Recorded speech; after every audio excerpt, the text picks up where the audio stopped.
Isaiah chapter 40, verse 31.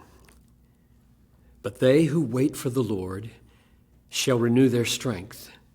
They shall mount up with wings like eagles.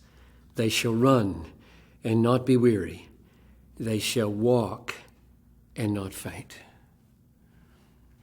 Waiting for the Lord means he will give you strength.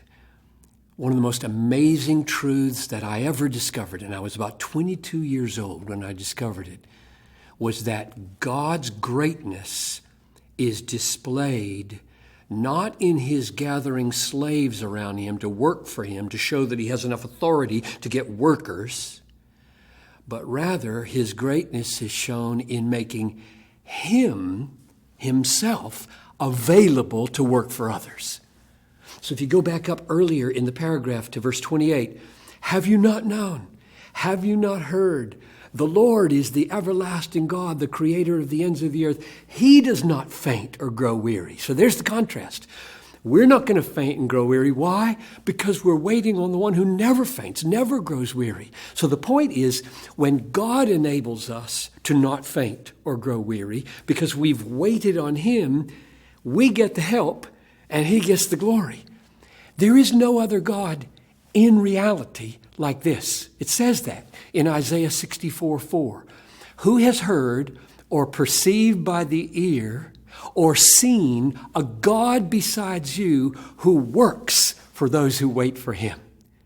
Our God works for people who wait for him. Or 2 Chronicles 16:9, the eyes of the Lord run to and fro throughout the whole world, seeking to show himself powerful on behalf of people whose heart is whole toward him. He's not looking for people to work for him. He's looking for people who will let him work for them.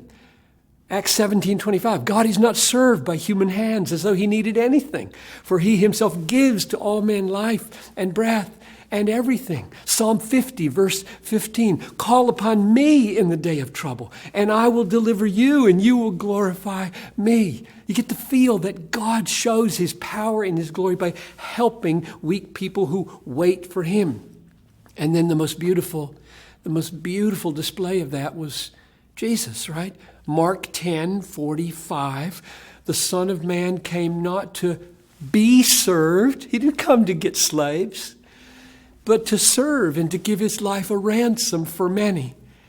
So all over the Bible, and right here in verse 31 of Isaiah 40, God is displaying his greatness by saying, look, I'm not the kind of God who needs you and depends on you, but I am totally there for those who will trust in me. If you will come to the Son of Man who came to serve you by dying for you and ransom you from your sin, if you'll let him serve you in that way, I'll serve you the rest of your life, including at the second coming, where according to Luke 12, he will gird himself with a towel, make us sit at table, and the King of the universe will put food on our table at the feast of the Lamb.